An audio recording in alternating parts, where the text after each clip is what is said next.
আসসালামু আলাইকুম।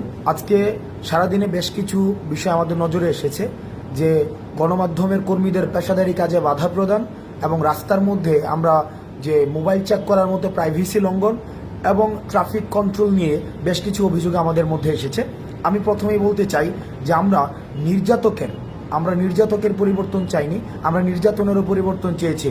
আমরা যেই আমাদের মধ্যে এতদিন আমাদের দেশে যে বিদ্যমান যে সমস্যাগুলো ছিল, এই সমস্যাগুলো যারা সৃষ্টি করত, আমরা তাদের পরিবর্তন শুধুই চাইনি, বরং সমস্যাগুলোর পরিবর্তন চেয়েছি। ছাত্রলীগ যেভাবে আমাদের ফোন চেক করে দেখেছিল যে আন্দোলন সংশ্লিষ্ট কোনো ছবি আছে কিনা, এবং তারা আমাদের শিক্ষার্থীদের উপরে নির্যাতন করেছে ফোন চেক করার মধ্য দিয়ে, এবং সেটি প্রাইভেসি লঙ্ঘন হয়েছে, আমরা তখন সেই বিষয়টির প্রতিবাদ জানিয়েছি।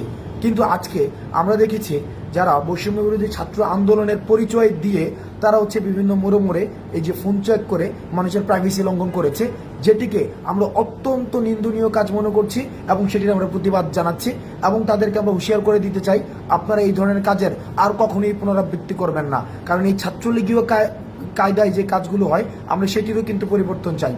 দ্বিতীয়ত, আমরা খবর পেয়েছি যে ধানমন্ডি 32-এ আমাদের গণমাধ্যম কর্মীদের অনেকেই তাদেরকে ছবি তুলতে বাধা দেওয়া হয়েছে, ভিডিও ফুটেজ নিতে বাধা দেওয়া হয়েছে। আমরা বিশ্বাস করি গণমাধ্যমের অবাধ স্বাধীনতা থাকা প্রয়োজন, এবং যারা মত প্রকাশ করতে চায় এবং যারা দ্বিমত প্রকাশ করতে চায়, উভয়ের স্বাধীনতা নিশ্চিত করা প্রয়োজন। সেই জায়গা থেকে আজকে যারা ধানমন্ডি 32-এ যারা গণমাধ্যম কর্মীদেরকে তাদের পেশাদারি কাজ করতে দেননি, তাদের এই কাজের আমরা নিন্দা জানাই। গণমাধ্যম স্বাধীনতা নিশ্চিত করার জন্য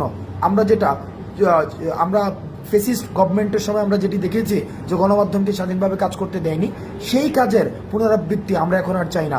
গণমাধ্যমের স্বাধীনতা উন্মুক্ত করা হোক। তৃতীয়ত, আমরা ট্রাফিক কন্ট্রোলের যে বিষয়টি, সেই বিষয়টি নিয়ে আমাদের কিছু বিষয় আমাদের কাছে পর্যালোচনা এসেছে যে ঢাকার বিভিন্ন প্রান্তে স্বতঃস্ফূর্তভাবে শিক্ষার্থীরা ট্রাফিক কন্ট্রোলের কাজ করছে, সেটি অবশ্যই ইতিবাচক। কিন্তু 2 কিলোমিটার একটা রাস্তায় যদি 5 থেকে 6 বার সেখানে ট্রাফিক চেক করা হয়, সেটি মানুষের বিরক্তির পর্যায়ে পড়ে। সুতরাং যারা বিভিন্ন পয়েন্টে ট্রাফিক কন্ট্রোলের কাজ করছে, তাদের প্রতি অনুরোধ থাকবে, আপনাদের কাজটি অনেক বেশি মহৎ এবং অনেক বেশি মহান, এবং এই ক্রান্তিকালীন সময়ে আপনাদের অবদান অনস্বীকার্য। কিন্তু আপনারা নিশ্চিত করবেন আপনারা যাত্রীদের সাথে এবং ড্রাইভারদের সাথে এমন কোনো ব্যবহার করবেন না যাতে করে আমাদের বৈষম্য বিরোধী ছাত্র আন্দোলন বা আমাদের রাষ্ট্র সংস্কারের যে কাজটি শিক্ষার্থীরা স্বপ্রণোদিত হয়ে করছে, সেটিকে কোনোভাবে প্রশ্নবিদ্ধ করা যায়। আমরা আমাদের রাষ্ট্র সংস্কারের কাজ অব্যাহত থাকবে, এবং যতদিন না পর্যন্ত রাষ্ট্র সংস্কারের চূড়ান্ত প্রতিফলন আমরা সামনে দেখতে পাচ্ছি, ততদিন পর্যন্ত এই রাষ্ট্র সংস্কারের কাজ চলবে। আপনারা ভালো থাকবেন। সালামু আলাইকুম।